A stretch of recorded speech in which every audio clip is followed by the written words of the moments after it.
Sahabat Akmikindo TV, kita kehadiran narasumber yang luar biasa. Sebenarnya beliau sudah pernah menjadi narasumber di studio ini. Bapak Dr. Insinyur Sahat Sihombing, MM, MH.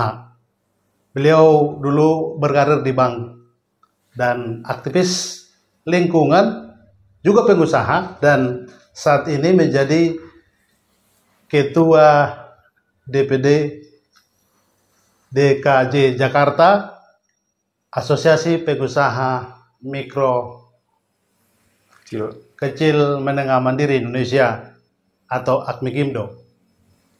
Bang Sahat, terima kasih waktunya di studio. Pak Hotman. Ya. Saat ini sahabat Akmikindo TV, kita akan berbincang tentang hal yang sangat penting tentang KUR. Karena beliau ini juga ahli manajemen risiko. Nanti bagaimana Pak Sahat menjelaskan untuk sahabat-sahabat Akmikindo betapa pentingnya kita mengembangkan UMKM kita dengan pinjaman KUR. Apa syaratnya, apa kendalanya, dan bagaimana kita untuk menumbuh kembangkan usaha kita. Barangkali langsung ke Bang Sahat, bagaimana pengalaman dan arahan Bang Sahat untuk kita memiliki KUR. Ya, terima kasih Bang Hotman, abang lah ya. Ya. Jadi memang KUR ini sangat vital bagi pengembangan UMKM, koperasi maupun kegiatan rakyat lainnya ya. Jadi sebelum saya masuk ke dalam apa itu KUR ya, saya menjelaskan sedikit tentang landasan hukumnya dulu ya, bahwa memang KUR ini sudah diatur di dalam Permenko nomor 1 tahun 2022, kemudian Permenko nomor 1 tahun 2023, KMK nomor 317, lalu POJK nomor 19.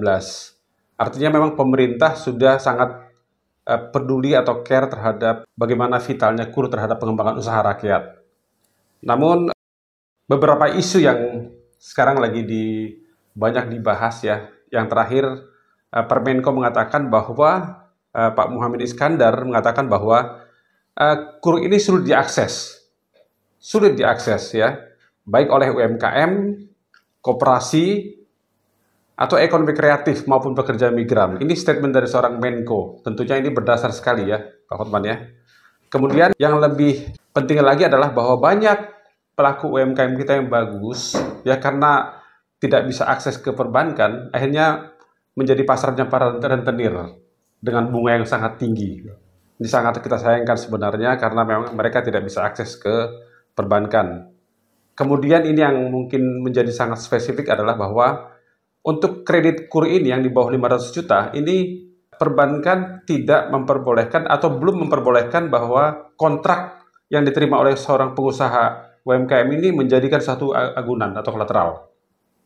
Pada prakteknya kalau di kredit-kredit yang komersial, itu nilai kontrak atau SPK bisa dijadikan sebagai agunan, bisa dihitung sebagai agunan. Tapi kalau di KUR ini tidak diperbolehkan, belum diperbolehkan oleh bank. Ya, kemudian ini yang membuat mungkin kenapa KUR ini susah diakses oleh pelaku usaha UMKM.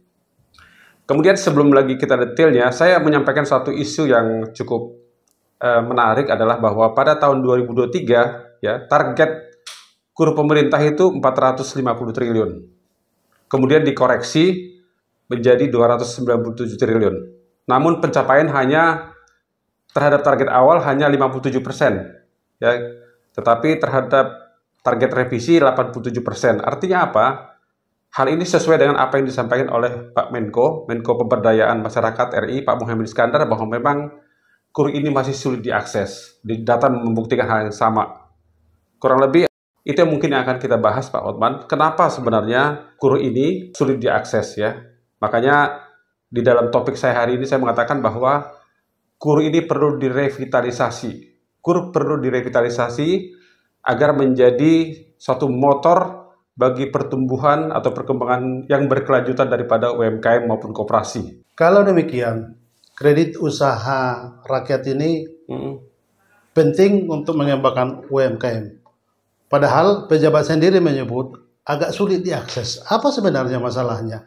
Ataukah syarat-syarat yang jelimet, yang sulit menjadi dasar seorang UMKM meminta atau mengajukan kur itu, atau memang hal apa? Sosialisasi masyarakatkah kepada masyarakatKah yang kurang begitu? Sebelum saya jawab, mungkin saya mencoba menggambarkan dulu bahwa data sejak tahun 2015 sampai 2024 memperlihatkan bahwa jumlah penyaluran kur ini sangat tidak terpola sih, sangat kadang-kadang pertumbuhannya bisa 336%, kadang-kadang bisa minus. Dari tahun 2016 ke 2017 itu minus, Pak.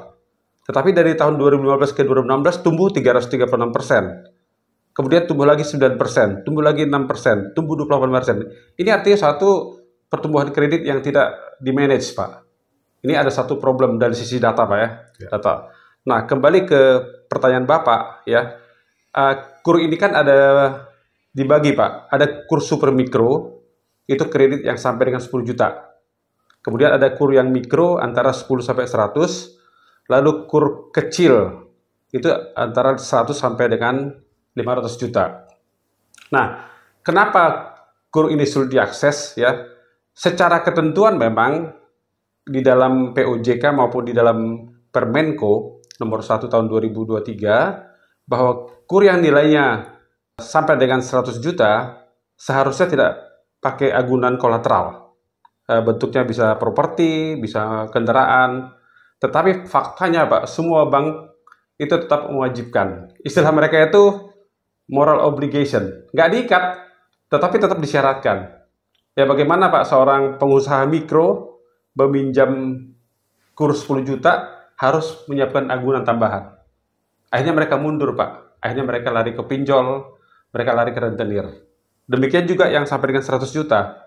Memang secara ketentuan nggak ada agunan tambahan Pak, tetapi faktanya bank itu mensyaratkan ada agunan tambahan. Padahal sebenarnya di dalam ketentuan disampaikan boleh meminta agunan, tetapi atau penjaminan dari Askrindo dan Jamkrindo. Kita tahu bahwa semua kur dijamin oleh Askrindo dan Jamkrindo, tapi faktanya bank masih takut dan bank masih meminta agunan tambahan, dan itulah yang menjadi sumber kenapa kredit mikro dan super mikro ini nggak tumbuh sesuai dengan harapan pemerintah. Kurang lebih seperti itu salah satunya. Yang kedua mungkin masalah bunga, Pak. Bunga yang diberikan perbankan ini relatif terhadap pinjol masih lebih tinggi bunga yang dari perbankan. Kita tahu bahwa bunga dari perbankan untuk kredit super mikro tadi itu sekitar 3%. Saya juga bingung, padahal pemerintah melalui KMK ya, KMK nomor 317, itu pemerintah mensubsidi kur super mikro sebesar 15%. Jadi kalau ditambah 3%, artinya pendapatan bank itu 18%, Pak. Cukup tinggi. Karena kan pemerintah memberikan 15%, kemudian bank men-charge nasabah 3%. Sementara di pasaran, beban bunga kredit super mikro itu, kalau kita lihat dari iklan-iklan fintech itu 0,3% per bulan atau per tahun, kira-kira lebih 3% juga sama gitu ya. Tetapi mereka dengan cepat bisa memberikan persetujuan. Sementara kalau bank kan sangat banyak sekali syarat-syarat yang diminta oleh bank. Misalnya, katakanlah satu pengusaha super mikro dia harus minimal usahanya ada yang menggaranti atau pernah mengikuti pelatihan, atau ada saudaranya yang pernah memiliki usaha yang produktif, atau kemudian kalau dia kredit mikro, usahanya minimal harus ada 6 bulan. Jadi cukup banyak pagar-pagar yang disampaikan bank, ya. Tapi yang paling memberatkan adalah masalah agunan tadi, Pak. Itu yang menghambat sehingga usaha UMKM, terutama usaha mikro dan kecil ini sulit mengakses kredit dari perbankan. Kita mau bertanya juga, karena Anda kan punya pengalaman di bank. Ya. Apakah pemerintah hanya memberi regulasi dari bank menyalurkan kur itu? Karena sepertinya tadi walaupun sudah ada jaminan dari calon untuk meminta kur itu agak sulit. Apakah juga latar belakang dari yang peminjam itu juga data-data sebelumnya dia mungkin tidak atau telat meminjam, jadi pengaruh juga untuk dia mengajukan kur begitu? Iya betul. Jadi saya juga diskusi dengan para perbankan ya. Kebetulan saya memang cukup lama di bidang risk management ya. Memang kalau data diperbankan, memang kenapa bank masih mensyaratkan agunan? Mereka mengatakan begini, kredit KUR yang tanpa agunan, NPL-nya lebih jelek daripada yang pakai agunan. Itu data yang di bank ada. Sehingga walaupun di ketentuan ada boleh tanpa agunan, tambahannya, tapi mereka tetap mensyaratkan. Padahal agunan itu juga nggak bisa diikat, Pak. Hanya sebagai macam moral obligation. Tapi bisa dibayangkan, Pak Hotman, seorang pengusaha, katakanlah warung kecil, Pak. Jangan-jangan dia masih kontrak. Iya kan? Masih kontrak. Bagaimana dia harus menyiapkan agunan, Pak, tambahan. Akhirnya dia ya nggak jadi ke bank. Atau bank menolak. Itu yang pertama. Yang kedua, beberapa bank juga mensyaratkan dia nggak boleh tinggal di rumah kontrak. Harus rumah sendiri. Padahal kita tahu pelaku UMKM yang punya rumah paling berapa persen, Pak? Iya. Paling top 20% udah hebat punya rumah sendiri. Nah, jadi antara market, yaitu pelaku UMKM dengan syarat bank, ini nggak nyambung. Ketika nanti pemerintah mengatakan, loh, kami kan sudah bilang bahwa sampai 100 juta nggak perlu agunan. Bank bilang, tapi data kami, Pak, ada NPL, Pak, yang nggak pakai agunan. Nah, di sini akhirnya terjadi titik temu, Pak. Sehingga memang harus ada produk khusus, Pak, untuk UMKM ini. Pemerintah harus merevitalisasi KUR. Ya, dan yang lebih penting lagi gini, Pak. Kalau dilihat data, Pak, kenapa rentenir tertarik membiayakan UMKM? Karena bagus kan sebenarnya. Tapi mereka bisa langsung masuk ke UMKM. Tidak dengan persyaratan dari banking. Kalau nggak bagus kan pasti rentenir nggak mau biayain juga, Pak. Artinya apa? Bahwa pelaku UMKM ini sebenarnya banyak yang prospek, banyak yang bagus usahanya, tetapi karena sistem perbankannya ini, sistem manajemen risikonya nggak matching dengan karakteristik usaha KUR, artinya nggak ketemu. Makanya dari tahun ke tahun, target KUR ini jauh dari harapan, Pak. Contoh tadi tahun 2023, pencapaiannya kalau dibandingkan dengan target awal hanya 57%. Direvisi hanya 87%. Ini kan sayang, Pak. Udah negara menyiapkan anggaran dalam hitungan APBN, ini kan bisa mendorong pertumbuhan ekonomi, PDB, ternyata nggak bisa terserap. Ini akan menjadi penyebab ekonomi nggak tumbuh juga gitu, Pak. Jadi saya garis bawahi apa yang disebut Bang Sahat itu, bahwa warung kecil saja untuk meminjam sulit begitu. Iya. Apa syarat-syarat warung itu? Atau dia harus di bawah naungan PT atau PT? Karena umumnya kan warung itu kan paling dia mendapat keterangan dari kelurahan begitu. Apa syarat-syarat yang agar bank juga mudah untuk memberikan KUR bagi mereka? Oke. Untuk mengembangkan usahanya. Tadi saya kan ada KUR super mikro, ya. KUR mikro dan kecil, Pak. Kalau yang super mikro di bawah 10 juta, ya. Yang mikro 10 sampai 100 dan yang kecil 100 sampai 500. Kalau yang super mikro memang itu bunganya 3% per tahun, Pak, ya.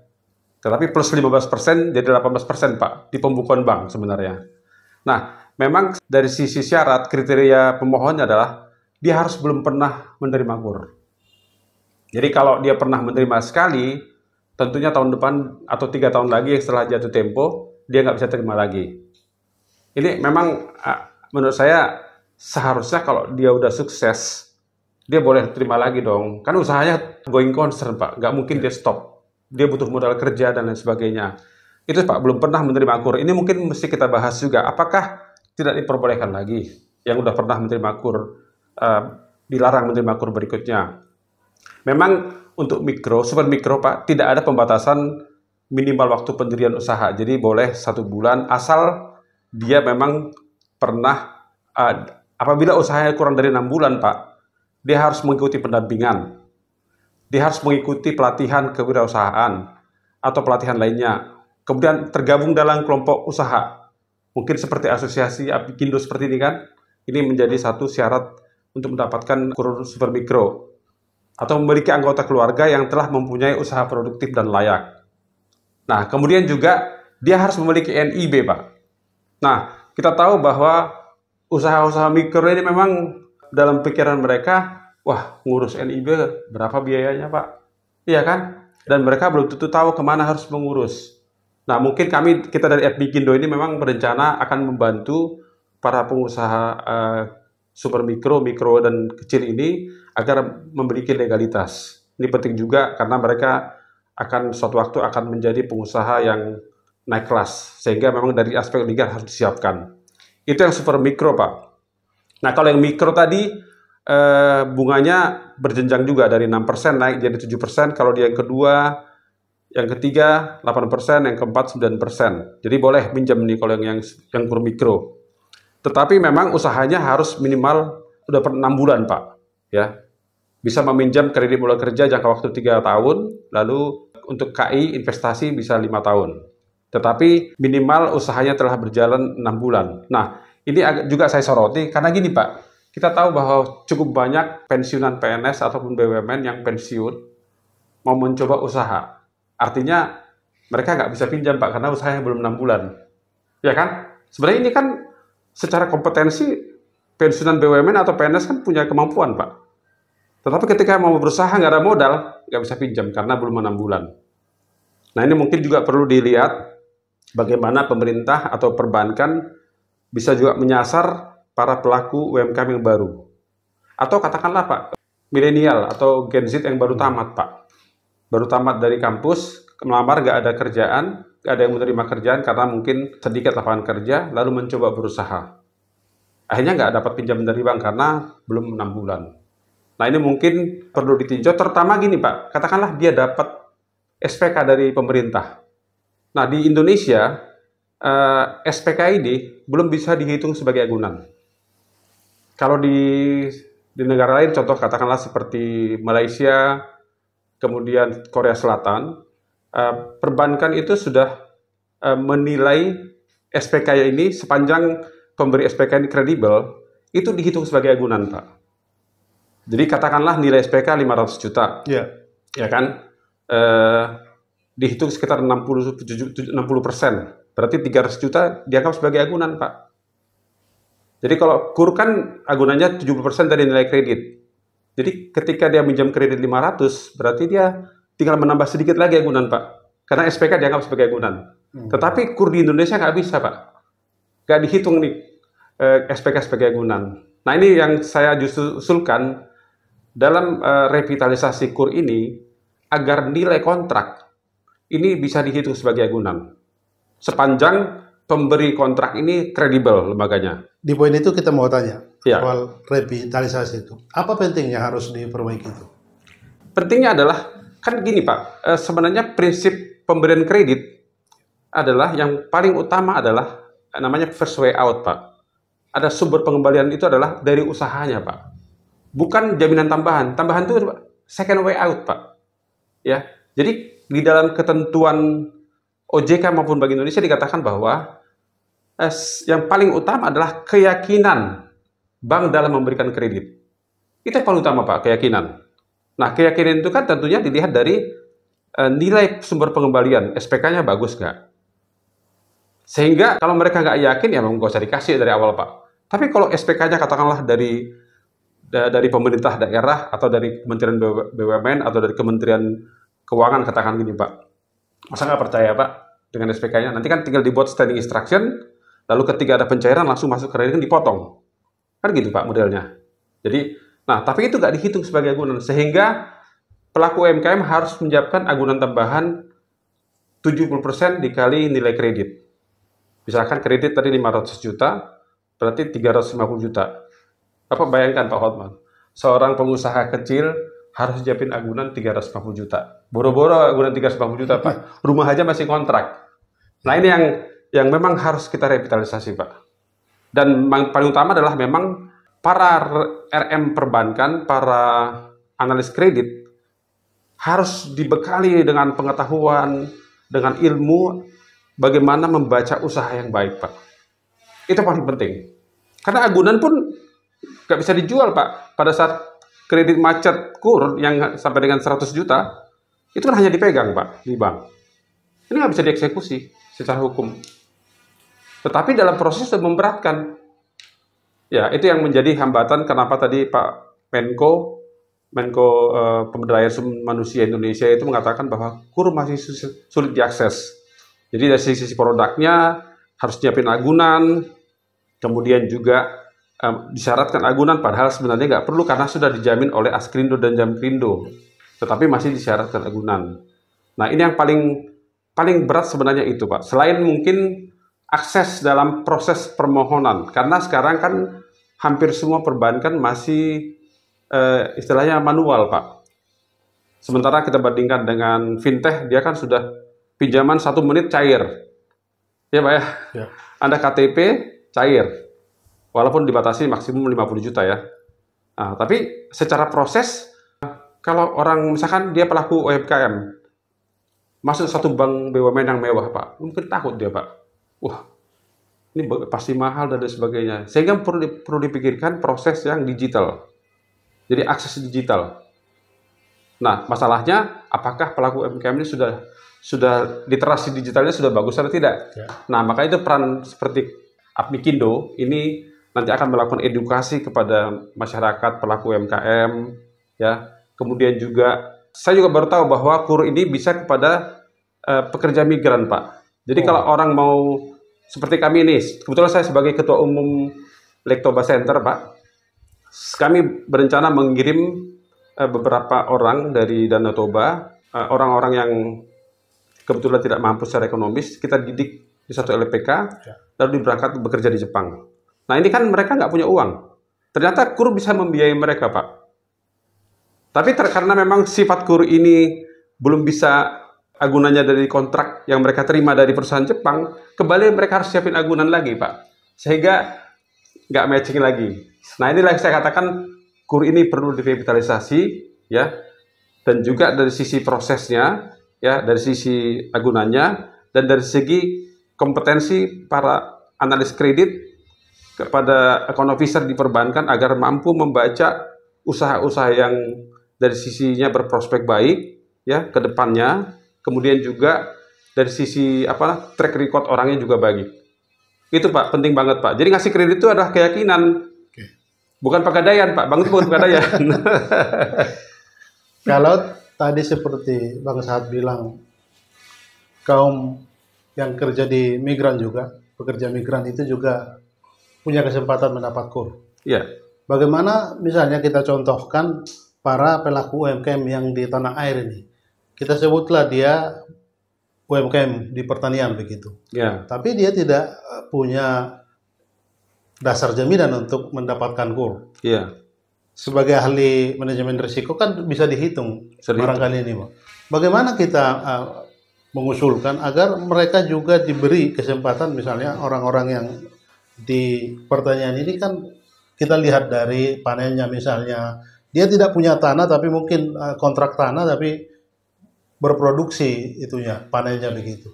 Ini kan kesempatan untuk dibantu untuk memudahkan dan mengembangkan UMKM-nya begitu. Tepat sekali Pak Otman. Jadi memang kalau dilihat pertumbuhan kredit di KUR Pak ya, itu memang dari 4 sektor, sektor produksi, makanan minuman, pertanian dan peternakan, serta perdagangan, itu perbankan paling banyak ngasih perdagangan, Pak. Oh. Dan yang paling tertinggal itu sektor pertanian dan peternakan, Pak.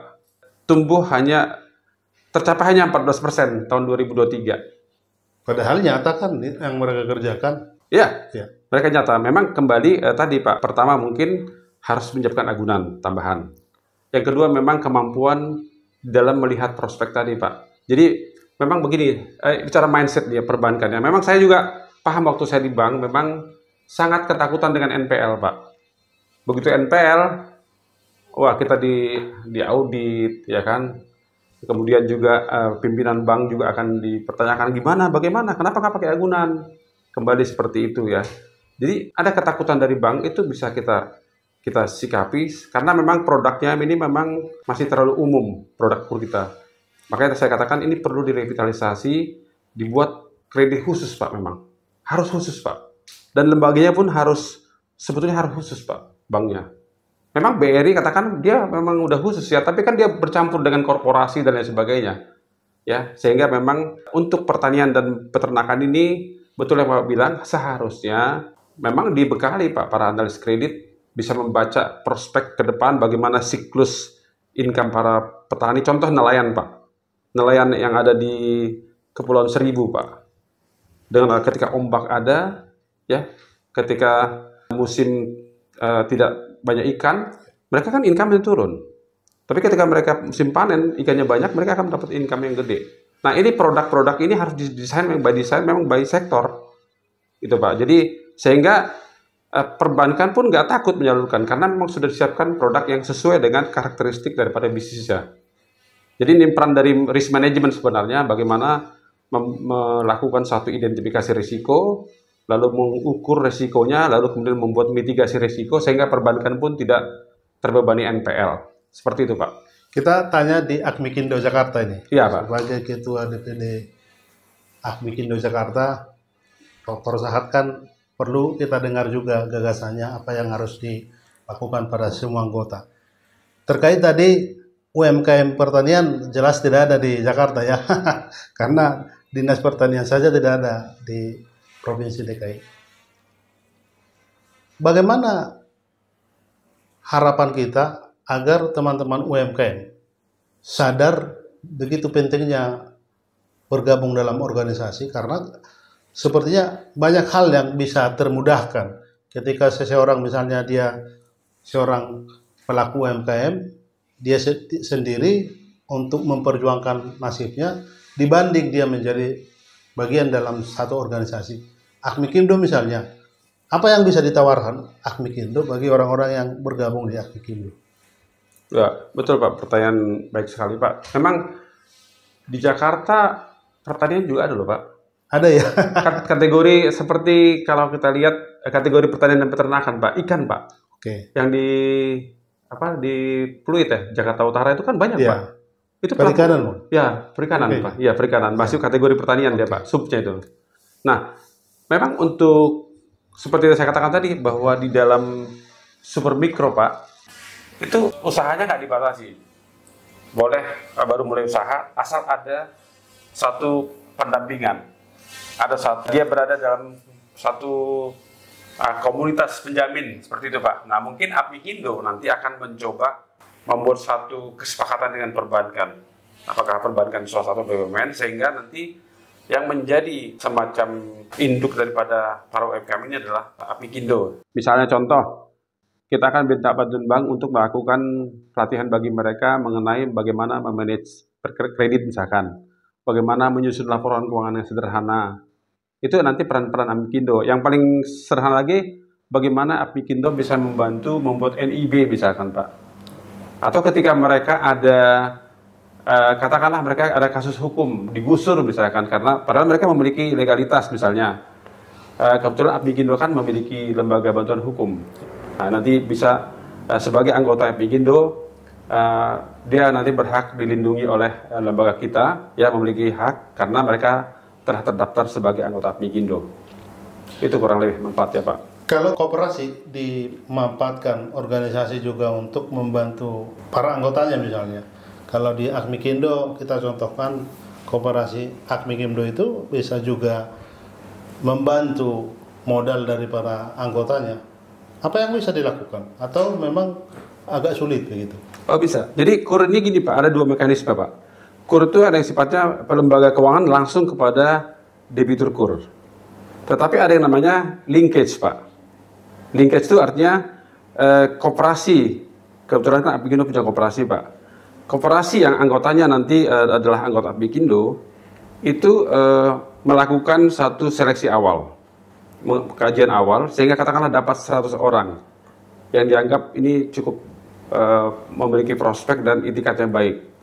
Nah, yang 100 inilah mungkin memohon katakanlah rata-rata 20 juta. Inilah nanti yang akan disampaikan ke bank. Bank nanti akan membiayai, memberikan kreditnya ke masing-masing, sehingga nanti koperasi itu akan mendapatkan semacam benefit juga, ya. Tetapi ini yang namanya sistem linkage Pak, kredit linkage program, sehingga bank nggak perlu nyari sendiri, dia cukup datang ke koperasi nanti yang menyalurkan. Itu namanya konsep linkage. Tetapi dalam konteks perjanjian kredit tetap antara bank langsung dengan debitur, bukan dengan koperasi. Kalau dengan koperasi itu channeling namanya. Jadi bank ngasih kredit ke koperasi, nanti koperasi yang ngasih pinjaman. Nah, koperasi Akmikindo mungkin belum sampai ke sana Pak. Paling sebatas nanti mungkin sebagai linkage. Kalau nanti memang perbankan memiliki kerjasama dengan Apikindo, Koperasi Apikindo. Seperti itu manfaat nanti menjadi anggota Apikindo atau menjadi anggota Koperasi Apikindo. Bagaimana Pak Sahat kalau misalnya seorang UMKM juga selain tadi pentingnya kita sudah dengarkan tadi penjelasannya, pentingnya menjadi anggota di satu organisasi UMKM seperti Apikindo. Tapi rekomendasi orang-orang yang dekat juga misalnya seperti Dr. Sahat, karena di bank dulu barangkali sangat mudah untuk memberi rekomendasi untuk orang-orang yang dikenal memulai usaha begitu. Iya, betul. Memang perlu kompetensi pengurus Apikindo yang bisa katakanlah memberikan rekomendasi, memang juga harus di-upgrade. Kan memang Apikindo rencana juga melakukan pelatihan internal juga, Pak. Contoh, kita kan sekarang akan menawarkan kepada pengurus ataupun anggota untuk mengikuti pelatihan dengan biaya masing-masing, sehingga dia punya kompetensi atau kemampuan untuk melakukan assessment terhadap usaha UMKM. Jadi kita pun sebagai anggota asosiasi harus meningkatkan pengetahuan, knowledge dan skillnya sehingga mampu membaca atau menganalisis mana pelaku usaha UMKM yang layak kita rekomendasikan. Seperti itu, Pak. Harus, Pak. Jangan nanti yang kita rekomendasikan malah macet. Mungkin semacam resume dari bingkai perbincangan kita, karena kita dibatasi waktu. Iya. Dr. Sahat, apa yang kita bisa dapatkan resume dari perbincangan kita ini? Saya mengusulkan kepada pemerintah dan kepada perbankan agar melakukan revitalisasi produk KUR, ya, baik yang super mikro, mikro dan kecil. Apa saja yang perlu revitalisasi? Yang pertama masalah jaminan, ya. Saya mengusulkan agar nilai kontrak yang kredibel pemberi kontraknya itu bisa dihitung sebagai agunan, Pak. Sehingga handicap atau kesulitan pelaku usaha UMKM maupun ekonomi kreatif maupun pekerja migran itu bisa teratasi. Bisa jadi kontraknya dijadikan sebagai nilai agunan. Itu yang pertama, Pak. Yang kedua adalah perspektif perbankan memang harus mampu menganalisis mana yang punya prospek usaha, Pak. Jadi bank-bank Indonesia umumnya melihat rekam jejak masa lalu, Pak. Pas performance-nya, laporan keuangannya. Padahal UMKM jarang punya laporan keuangan, kan? Sehingga bagaimana dia melihat ke depan. Nah, contoh, Pak, di Korea itu mereka menggunakan data-data yang big data. Seharusnya memang sudah mulai diterapkan big data sehingga tahu data-data, kan sekarang sosial media, Pak. Pelaku UMKM kan sekarang punya sosial media. Nah, jadi menggunakan big data sehingga proses analisis lebih cepat. Itu yang pertama, Pak. Yang kedua adalah suku bunga. Menurut saya suku bunga 3% masih tinggi, Pak. Kenapa? Karena pemerintah sudah mensubsidi 15%. Harusnya bank nggak menghitung 18%. Kan 18 pasti bank terima. Ya, kita bandingkan dengan fintech lebih rendah. Harusnya bunga itu bisa diturunkan di bawah 3%. Kemudian gini, Pak. Kan KUR yang mikro, ketika dia meminjam yang kedua, bunganya naik. Padahal kita tahu kalau tahun pertama lancar, harusnya kan dia resikonya lebih rendah. Harusnya bunganya turun justru, Pak. Ya. Ini kok bunganya naik. Jadi kami mengusulkan agar bunganya paling tidak tetap, jangan naik. Ini kan naik, Pak, dari 6, 7, 8, sampai 9. Itu dari segi bunga, Pak. Dari sisi proses, ya, untuk yang super mikro ataupun mikro seharusnya memakai digital. Lebih mudah, ya, lebih mudah. Lalu kemudian yang keempat adalah, ini penting sekali, Pak. Saya sampai saat ini belum melihat ada bank yang melakukan onboarding atau pelatihan kredit kepada pelaku UMKM. Padahal di bank itu anggaran pelatihan cukup besar, kan? Nah, kami mengusulkan, Apikindo mengusulkan agar ada kebijakan bahwa bank menyiapkan aktivitas ataupun anggaran untuk memberikan training pelatihan kepada pelaku UMKM. Kalau bank mungkin nggak mampu, nggak ada orang untuk melatih, serahkanlah kepada Apikindo misalkan. Ya, Apikindo atau asosiasi lain yang memang memiliki kompetensi untuk melatih mereka. Dan kita Apikindo sekarang sedang menyiapkan juga semacam LSP, Pak, lembaga sertifikasi. Ya, jadi artinya Apikindo sudah siap, sedang dalam proses persiapan diri agar mampu menjadi partner daripada perbankan pemerintah maupun perbankan swasta untuk mengikuti kebijakan onboarding, ya, tanpa harus membebani operasional bank. Sehingga serahkanlah kepada mitra. Kalau di negara di luar Pak, di Korea, di Malaysia, itu partnership antara asosiasi swasta dan perbankan itu sangat akrab. Kami berharap Pak, ke depan ya Apikindo bisa dipercaya sebagai partner daripada bank-bank, khususnya bank BUMN mungkin ya, yang punya misi, sehingga dan kami pengurus juga kebetulan memang punya background perbankan juga, punya background risk management. Jadi yakinlah bahwa yang menjadi anggota Apikindo akan mendapatkan nanti semacam benefit yang mendorong mereka usaha menjadi maju. Kurang lebih seperti itu Pak. Ada terlewat tadi Bang. Ya. Saya dengar Abang juga punya gagasan di kawasan Danau Toba karena Abang juga punya komunitas atau Lake Toba Center ya. Iya, yang mengurusi Danau Toba. Betul. Kira-kira Pak ke depan untuk kaitannya juga ke UMKM gitu. Ya, nanti kalau UMKM mungkin lebih ke arah UMKM di sektor pariwisata, Pak. Ya, yang kedua pengiriman ini, Pak. Karena di sana sekarang karena tourism turun, Pak, banyak terjadi kemiskinan, Pak, banyak pengangguran. Makanya Lake Toba Center sekarang berusaha ya mendidik ya. Kami bukan mendidik sih, mendidik adalah LPK yang mendidik, tapi untuk modalnya kami berikan beasiswa. Ya, nah ini memang kami punya kemampuan terbatas. Ya inilah kami harap nanti masyarakat Danau Toba yang punya kemampuan, punya rezeki lebih, bisa juga memberikan satu perhatian terhadap SDM di kawasan Danau Toba, Pak. Seperti itu. Lembaga-lembaga pelatihan kerja LPK. LPK ya. Ya, LPK yang ada di kabupaten itu perlu diberdayakan ya. Diberdayakan betul. Seperti itu, Pak. Terima kasih Dr. Sahat Sihombing. Demikian sahabat Apikindo TV bincang-bincang kami. Terima kasih sudah mendengarkan.